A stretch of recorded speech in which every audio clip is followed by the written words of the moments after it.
ام المومنین حضرت خدیجہ رضی اللہ عنہا کو جو فضل و کمال اللہ تعالیٰ نے عطا فرمایا تھا اس میں قیامت تک کوئی خاتون شریک نہیں ہو سکتی۔ انہوں نے سب سے پہلے حضور صلی اللہ علیہ وسلم کی نبوت کی تصدیق کرتے ہوئے ایمان قبول کیا۔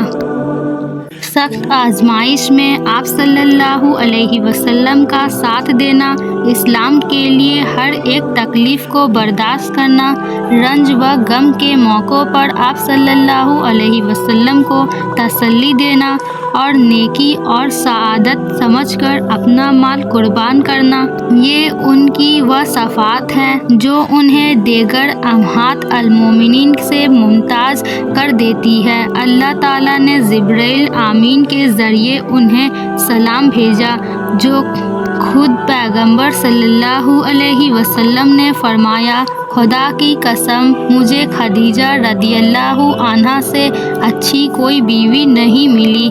وہ اس وقت مجھ پر ایمان لائی جب لوگوں نے انکار کیا۔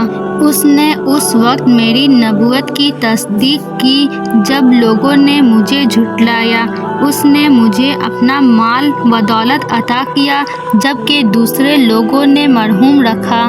حقیقت یہ ہے کہ ابتدائے اسلام میں انہوں نے دین کی اشاعت و تبلیغ میں اپنی جانی و مالی خدمت انجام دے کر پوری امت پر بڑا احسان کیا ہے۔ اللہ تعالیٰ نے انہیں اس کا بہترین بدلہ عطا فرمائے، آمین۔ 10 نبوی میں 56 سال کی عمر میں وفات پائیں اور مکہ کے حجون نامی قبرستان یعنی جنت المعالی میں دفن کی گئیں۔